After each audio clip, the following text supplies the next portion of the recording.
नमस्कार, स्वागत है आपका मौसम तक चैनल पर। मैं हूं देवेंद्र त्रिपाठी। आज 11 मार्च है। 11, 12 और 13 मार्च को भारत भर में कैसा मौसम रहेगा, आइए जानते हैं। 2 ट्रांजिशन है इस दौरान, 2 तरह के बदलाव हैं। एक तो उत्तर भारत के क्षेत्रों पर जो पश्चिमी विक्षोभ बना हुआ है, वर्तमान समय में उसका असर है आज भी। और अगला डब्ल्यूडी आ रहा है 12 मार्च को, तो ज़ाहिर है कि इन 3 दिनों के दौरान इसके प्रभाव से, इन सिस्टमों के प्रभाव से मौसम का स्ट्रेच रहेगा। और इसके अलावा अगर बाकी जगहों की बात करें तो एक ट्रांजिशन, एक बदलाव ये रहेगा कि इसी दौरान थोड़ा-थोड़ा सक्रिय होता हुआ मौसम नज़र आएगा मध्य भारत के भागों में, और वो कहीं न कहीं ओडिशा के तटों से जो बादल यहाँ पर बन रहे हैं, ओडिशा के इंटीरियर पोर्शन पर जो बादल बन रहे हैं, वो आगे निकलकर छत्तीसगढ़ और महाराष्ट्र, मध्य प्रदेश और झारखंड के भागों पर भी पहुँचेंगे। और इसी दौरान ठंडी हवाएँ भी बीच-बीच में अपना प्रभाव उत्तर भारत से लेकर मध्य और पूर्वी भारत के कई राज्यों में दिखाती रहेंगी। और ये हवाएँ कुछ ज़िलों में, कुछ जगहों पर बहुत तेज़ भी चलेंगी, जैसे बिहार का और उत्तरी उत्तर प्रदेश का जो रीजन है और पूर्वी उत्तर प्रदेश का, इन भागों में ये तेज़ हवाएँ चलेंगी। तेज़ हवाएँ इस समय फसलों के लिए चुनौती बन सकती हैं उन जगहों पर जहाँ पर फसल में, गेहूँ और सरसों की फसल में ख़ास तौर पर दाने भर चुके हैं पूरी तरह से। लोड पूरा फसल के ऊपर के हिस्से पे आ गया है और तने पर अब भार सहना तने के लिए बहुत मुश्किल है। ऐसे में जैसे ही हवा तेज़ चलेगी तो फसलों के थोड़ा-सा नीचे गिरने का, झुकने का खतरा रहेगा। और अभी भी आज की बात अगर मैं करूँ तो आज कश्मीर और हिमाचल में तथा उत्तराखंड में कई जगहों पर वर्षा और बर्फबारी तो देखने को मिलेगी ही। साथ ही जम्मू से लेकर जो देहरादून और मसूरी, नैनीताल का रीजन है इंक्लूडिंग शिमला, यहाँ पर बारिश के साथ कुछ ओलावृष्टि हो सकती है। अगर बर्फ शिमला में नहीं पड़ी तो ओले गिर सकते हैं, मतलब काइंड ऑफ बर्फ ही है। लेकिन उस बर्फ का और जो पहाड़ों पर बर्फबारी होती है, उन दोनों का जो प्रभाव है, या उन दोनों का जो कह सकते हैं कि उन दोनों के कारण अलग-अलग होते हैं और उनके प्रभाव भी अलग-अलग होते हैं।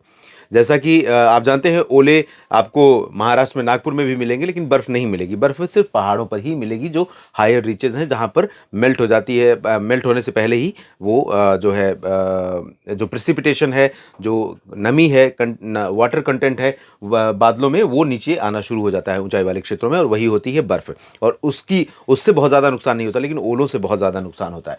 इधर पंजाब और राजस्थान के उत्तरी क्षेत्रों में, हरियाणा, दिल्ली और उत्तर प्रदेश के पश्चिमी भागों में भी आज दोपहर के पहले 9, 10, 11 बजे तक, यानी फ़ोरनून का जो समय है, इस दौरान कुछ हिस्सों में अमृतसर, करनाल, हिसार, दिल्ली, चुरू, सीकर और आगरा, मथुरा, अलीगढ़ से लेकर बरेली के बीच में, मुरादाबाद, नजीबाबाद के बीच में कहीं-कहीं पर थोड़ी बहुत वर्षा हो सकती है या बूंदें पड़ सकती हैं अगर बारिश नहीं हुई तो, क्योंकि यहाँ पर बादल बने हुए हैं, परसिस्टेंसी है। कुछ इलाकों में हो सकता है कुछ बूंदें पड़ जाएँ। लेकिन दोपहर के आसपास से ही यहाँ से ठंडी हवाएं उत्तर से आनी शुरू हो जाएंगी, जो कुछ उत्तरी पाकिस्तान यानी मध्य पूर्व एशिया की तरफ से भी आनी शुरू होंगी। और जो वहाँ पर बर्फ़ गिर रही है, उसका असर यहाँ पर आएगा। इधर पहाड़ों पर जो बर्फ़ पड़ रही है उसका असर पहुँचेगा। तो राजस्थान और हरियाणा, पंजाब, दिल्ली से लेकर उत्तर प्रदेश, इधर गुजरात में, महाराष्ट्र में कुछ हिस्सों में, मध्य प्रदेश के पश्चिमी भागों में, उत्तर प्रदेश से लेकर बिहार तक इन ठंडी हवाओं का असर दिखाई देगा। उत्तर प्रदेश में जैसा कि मैंने बताया, बरेली से लेकर अयोध्या और प्रयागराज, वाराणसी, सोनभद्र, मिर्ज़ापुर, भदोही समेत गोरखपुर तक, इधर पटना से लेकर वैशाली और किशनगंज, भागलपुर, पूर्णिया, अररिया और दरभंगा तक, तमाम जगहों पर इन ठंडी और तेज़ हवाओं के कारण थोड़ा-सा चुनौती फसलों के लिए यहाँ पर भी रहेगी। झारखंड और पश्चिम बंगाल तथा छत्तीसगढ़ के कुछ हिस्सों में थोड़े बहुत बादल बनते हुए नज़र आएँगे, और पूर्वी मध्य प्रदेश में भी थोड़े बहुत बादल दिखाई पड़ेंगे। बादल आपको विदर्भ, मराठवाड़ा, मध्य महाराष्ट्र से लेकर तेलंगाना और आंध्र प्रदेश, तमिलनाडु, पुदुचेरी और कर्नाटक, केरल, लक्षद्वीप में भी दिखाई पड़ेंगे।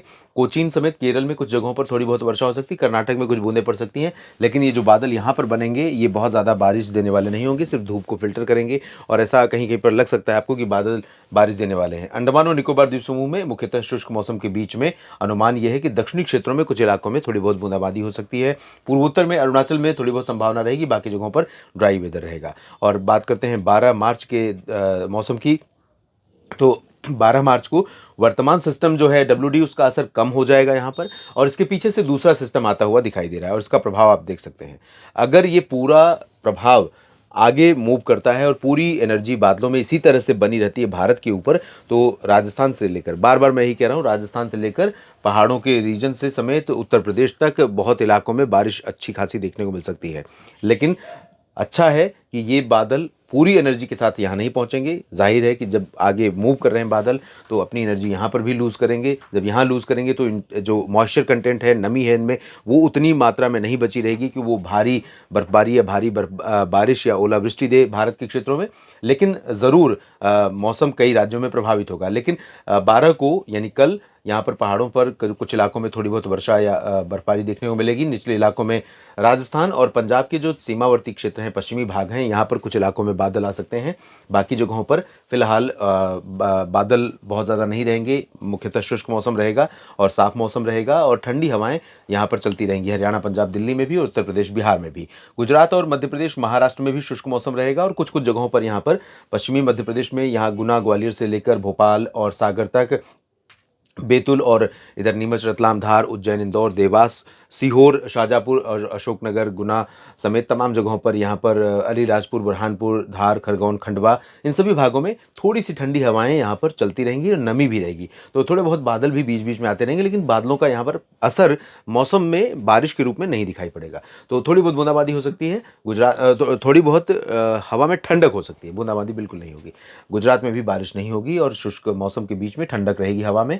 इधर गंगीय पश्चिम बंगाल और ओडिशा के ऊपर बादल थोड़े से बढ़ते हुए नजर आएंगे कल से ही, 12 मार्च से ही। 15 मार्च को यहाँ पर अच्छा खासा बादलों का जमावड़ा दिखाई पड़ेगा, और क्योंकि यहाँ पर अच्छी खासी नमी अब आने लगी है। और ओडिशा के तटों के अलावा बाकी जगहों पर ड्राई वेदर रहेगा। साउथ पेनिनसुलर रीजन में इंक्लूडिंग तमिलनाडु, केरल, कर्नाटक, लक्षद्वीप, पुदुचेरी, तेलंगाना और महाराष्ट्र, छत्तीसगढ़ और अंडमान व निकोबार द्वीप समूह के ऊपर थोड़े से बादल हो सकता है कि उत्तरी भागों में भी कुछ इलाकों में बढ़े, लेकिन यहाँ पर बारिश नहीं होगी। यहाँ अरुणाचल को छोड़कर बाकी जगहों पर ड्राई वेदर लगातार बना रहेगा।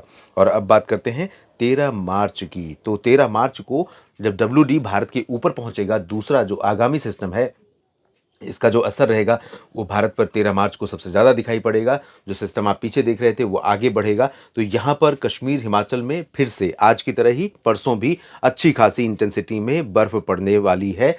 और यहाँ पर सोनमर्ग, गुलमर्ग, श्रीनगर, काजीगुंड, पहलगाम समेत तमाम जगहों पर व्यापक वर्षा या हिमपात होने की संभावना रहेगी। और यही संभावना आपको हिमाचल प्रदेश में भी दिखाई पड़ेगी। लेकिन उत्तराखंड में अधिकांश जगहों पर बादलों होने के बावजूद हल्की बारिश या बर्फबारी ऊंचाई वाले क्षेत्रों में कहीं कहीं पर हो सकती है। निचले इलाकों में ओलावृष्टि हो सकती है।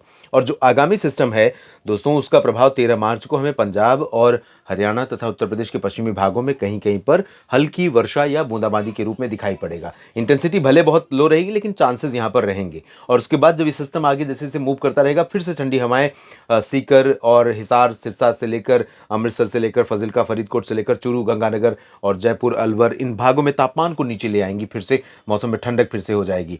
दिल्ली से लेकर उत्तर प्रदेश और बिहार तक हवाएं थोड़ा सा रुकी हुई रहेंगी, क्योंकि जब भी WD पहाड़ों पर पहुंचता है तो हवा ठहर जाती है। तो हवा की जो इंटेंसिटी है वो थोड़ा कम हो जाएगी, हवा में ठंडक का प्रभाव कम हो जाएगा। लेकिन सिस्टम के आगे मूव करते ही 14 मार्च से फिर हवा अपना प्रभाव दिखाना शुरू करेगी। फिलहाल उत्तर प्रदेश, बिहार और छत्तीसगढ़, मध्य प्रदेश, महाराष्ट्र, गुजरात से लेकर दक्षिण भारत के क्षेत्रों में तमाम जगहों पर ड्राई वेदर ही रहेगा। लेकिन केरल, कर्नाटक में थोड़े बादल बढ़ेंगे। थोड़े बहुत बादल आपको यहाँ पर भी बढ़ते हुए नजर आएंगे। तेलंगाना और आंध्र प्रदेश में, छत्तीसगढ़, ओडिशा में भी, और कुछ बादल यहाँ पर भी बढ़ते हुए नजर आएंगे झारखंड और पश्चिम बंगाल के भागों में। पूर्वोत्तर में, अरुणाचल में ठीक ठाक बर्फबारी हो सकती है। बाकी जगहों पर ड्राई वेदर लगातार बना रहेगा। इस बुलेटिन में अभी इतना ही। आप बने रहिएगा मेरे साथ मौसम तक चैनल और न्यूज़ मीडिया मंच पर। नमस्कार, धन्यवाद।